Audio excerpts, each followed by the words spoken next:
খেলাধুলা তো নিছক বিনোদন, এতেও যদি নিষেধাজ্ঞা থাকে তাহলে ইসলামের সুস্থ বিনোদন বলতে কি কিছুই নেই? অজু করার পর হাঁটুর উপর কাপড় উঠে গেলে কি অজু চলে যাবে? ঘুড়ি উড়ানো কি নাজায়েজ? জরুরত চাপিয়ে রেখে ইবাদত করা যাবে কিনা? কোন মুসলিম রাজমিস্ত্রির জন্য হিন্দুদের মঠ উপাসনালয় নির্মাণ করে উপার্জন করা জায়েজ হবে কিনা? আমাদের মহল্লা সুদী ব্যাংকের কিস্তি তোলার কাজে ব্যবহৃত হতো বর্তমানে পরিত্যক্ত এমন একটি ঘরকে নামাজের স্থান হিসেবে ব্যবহার করা হয়। সেখানে একজন নিয়মিত ইমামও আছেন। এখানে কি নামাজ কবুল হবে কি না? একদিকে আকস্মিক মৃত্যু অর্থাৎ আগুনে পড়ে ও পানিতে ডুবে মারা গেলে শহীদের কাতারে থাকার কথা বলা হয়েছে, অন্যদিকে এই ধরনের মৃত্যু থেকে বাঁচার জন্য দোয়া শিখিয়ে দেওয়া হয়েছে। এমন মৃত্যুতে যদি শহীদের কাতারে থাকা যায় তাহলে এ থেকে বাঁচার জন্য দোয়া কেন করব? এরপর চলে আছে আপনাদের প্রশ্নের উত্তর দেওয়ার পালায়। অজু করার পর হাঁটুর উপর কাপড় উঠে গেলে কি অজু চলে যাবে? না, অজু যাবে না, কিন্তু হাঁটুর উপরে মানুষের সামনে কাপড় গেলে সেটি গুনাহের কথা, ভিন্ন বিষয়, কিন্তু অজু যাবে না। মেজবাহ ইরফান আপনি জানতে চাইছেন ঘুড়ি উড়ানো কি নাজায়েজ? ভাই মেজবাহ, ঘুড়ি উড়ানো নাজায়েজ হওয়ার কোনো কারণ নাই। অনেকে ঘুড়ি উড়ানোকে নাজায়েজ বলেন কিছু যুক্তি দিয়ে, সেই যুক্তিগুলো আমাদের কাছে খুব বেশি গ্রহণযোগ্য মনে হয় না। অতএব বিনোদনের অংশ হিসাবে কেউ চাইলে ঘুড়ি উড়াতে পারেন। মিনহাজুর রহমান আপনি লিখেছেন খেলাধুলা তো নিছক বিনোদন, এতেও যদি নিষেধাজ্ঞা থাকে তাহলে ইসলামের সুস্থ বিনোদন বলতে কি কিছুই নেই? ভাই মিনহাজ, এর আগে আমরা একাধিকবার এই বিষয়ে কথা বলেছি।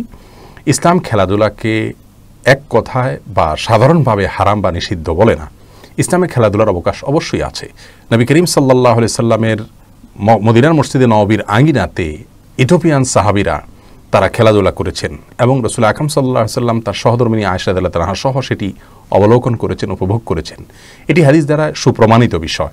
এছাড়াও সাহাবা ইকরাম বিভিন্ন সময় খেলাধুলা করেছেন।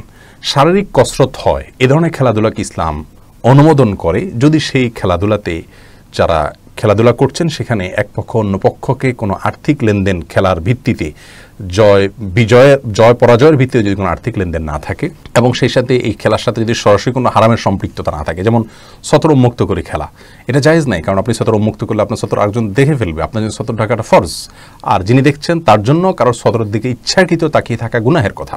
অতএব এই সমস্ত গুনাহগুলো যদি থাকে তাহলে সেই খেলা অনুমোদিত হতে পারে না। কেউ যদি ফুটবল খেলেন এবং এই সমস্ত হারাম বিষয়গুলো থেকে বেঁচে থেকে ফুটবল খেলতে পারেন তাহলে সেটি অবশ্যই জায়েজ আছে। কেউ যদি ক্রিকেট খেলেন এবং এই জাতীয় যে হারামগুলো আছে সেগুলো থেকে বেঁচে থাকতে পারেন, নেশার মতো যদি এডিকশন তার মধ্যে তৈরি না হয়, সালাত থেকে তাকে দূরে না রাখে, আল্লাহর জিকির থেকে যদি গাফেল না রাখে, সেখানে যদি অন্যান্য হারামের সমাবেশ যদি না থাকে তাহলে সে ধরনের খেলাধুলা ইসলামে অবশ্যই জায়েজ আছে যেগুলোতে শারীরিক কসরত হয়ে থাকে।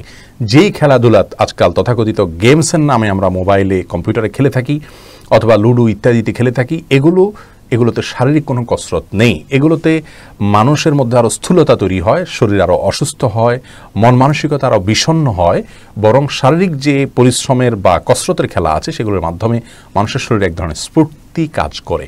তো এগুলো ইসলামে অবশ্যই জায়েজ আছে। কিন্তু আজ যে সমস্ত আন্তর্জাতিক ফুটবল বলি বা ক্রিকেট বলি যে সমস্ত খেলাধুলাগুলো হয়ে থাকে, এগুলোর পেছনে যারা পড়ে থাকেন, এগুলো আমরা বিগত একটি বক্তব্যে বলেছি বিস্তারিত যে নানা কারণে অনেকগুলো কারণ সেখানে রয়েছে। সেই কারণগুলোকে সামনে রাখলে এগুলোকে দেখা এবং এগুলোর পিছনে নিবিষ্ট হওয়া জায়েজ হতে পারে। আপনি খেলুন, শরীয়তের নীতিমালা লঙ্ঘন না করে আপনি খেলুন, কিন্তু আরেকজনের খেলা অবলোকন করতে আপনি ঘন্টাকে ঘন্টা নষ্ট করবেন বিনোদনের নামে এবং তার পিছনে অনেক অনাচার থাকবে, এটি কখনো ইসলাম কেন সুস্থ বিবেক অনুমোদন করতে পারে না। আল্লাহ তাআলা আমাদেরকে শুভবুদ্ধির যেন উদয় হয় সেই তৌফিক দান করুন। এমনি মিজানুর রহমান জানতে চেয়েছেন জরুরত চাপিয়ে রেখে ইবাদত করা যাবে কিনা? জরুরত চাপিয়ে রেখে ইবাদত করা উচিত নয়।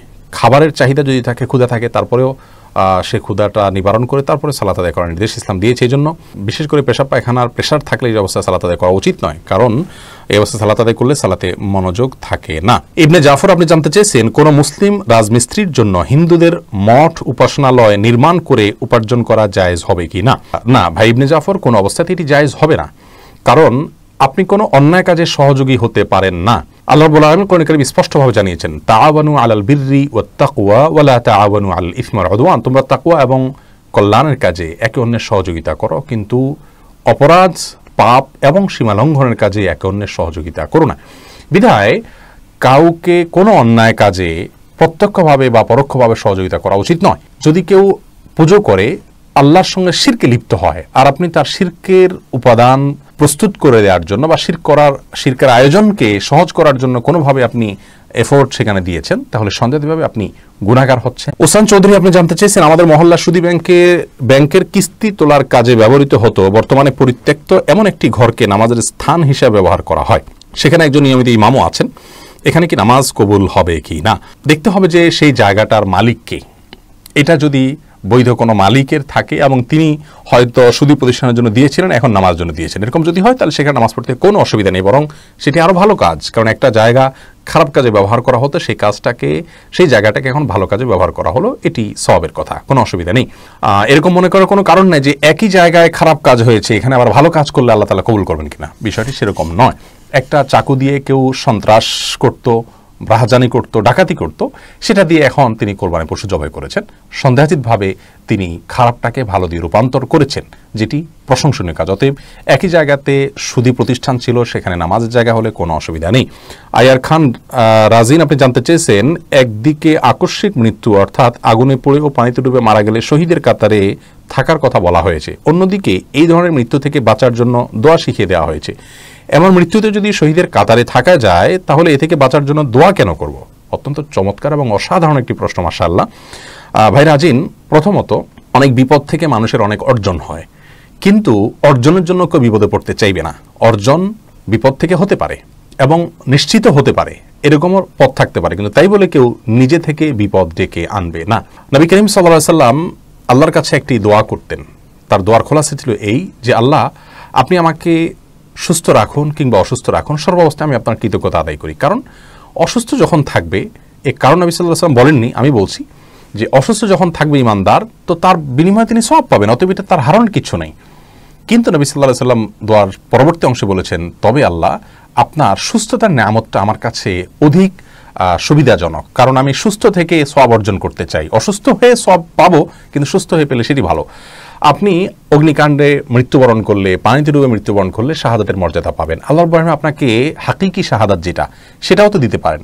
অর্থাৎ যে শাহাদাতটা আপনার কাম্য সেটা হতে পারে। তাইলে আপনি বিপদে পড়ে শাহাদাতের মর্যাদা পাবেন, সেটা তো আপনার জন্য সান্ত্বনা অবশ্যই ভালো, কিন্তু যদি সেটা ছাড়াই আপনার এই মর্যাদা হতে পারে, সেটা আপনি অবশ্যই কামনা করবেন। বিপদ থেকে ভালো কিছু হয় সে আশায় কেউ বিপদের কামনা করে না। সেই জায়গা থেকে আমরা এই ধরনের আকস্মিক বিপদ থেকে বাঁচার দোয়া করব। তাছাড়া আরেকটা বিষয় গুরুত্বপূর্ণ, তা হলো শাহাদাতের মর্যাদা পেতে হলে ঈমান থাকতে হবে। আপনার আকস্মিক মৃত্যু যখন হবে, আল্লাহ না করুন আপনি কোনো গুনাহে লিপ্ত থাকতে পারেন, তখন তো শাহাদাতের মর্যাদা হবে না। আপনি সেটা কিভাবে নিশ্চিত হবেন?